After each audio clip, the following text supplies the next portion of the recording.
And you touched on your dad passing from, I believe it was leukemia, is that? Yeah, cancer. At 12 years old. Mm. Did you drop out of school to take care of him prior to him passing? Yeah, so he got real sick. Yeah. And the doctor said the house is too stressful for you because he was like vomiting blood every day and stuff Yeah. like that. And he dropped like 60 to 80 kilos or something crazy. He was a big man, like ducked to go into the house. Like Yeah. could have been a rugby player. And he ended up, I remember by the end of it, I could see every bone in his back. He was Yeah. just ended up dropping so much.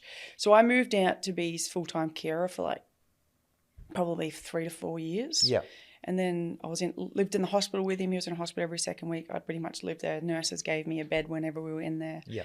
And so I just looked after him. And then when he died, which was, I actually the whole time had no idea he had cancer. I didn't understand. Yeah. I just thought he was sick. I was just looking after him. Yeah. So when he died, I was like, what happened? You know, I genuinely didn't know meant to just get anything better, about right? cancer. Yeah. So when he died, I was just completely shocked, and it was just I just didn't know what to do. And given you did spend so much time next to him and beside him at hospital, I read somewhere that he shared with you that he had so many regrets in life. Has that kind of impacted the way that you live your life now or have done previously?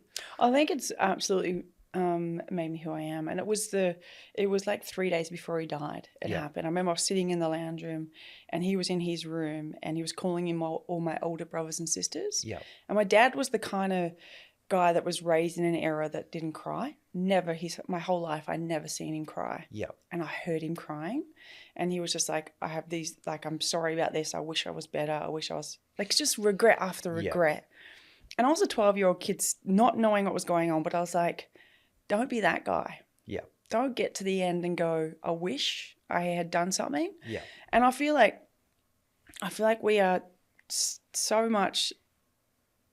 told so much how to live our lives, how to look, what we should have in life, the big house, the most expensive car, and instead of just enjoying life for what it is. And I think it's just, that's who I am. Yeah. You know, and if I want to cut my hair short, I did. And if I want to have tattoos, I will. Don't tell me I can't because I'm a girl. If I want to kick a footy, I'm going to do it. And I grew up saying I'm going to play footy with the men. Yeah.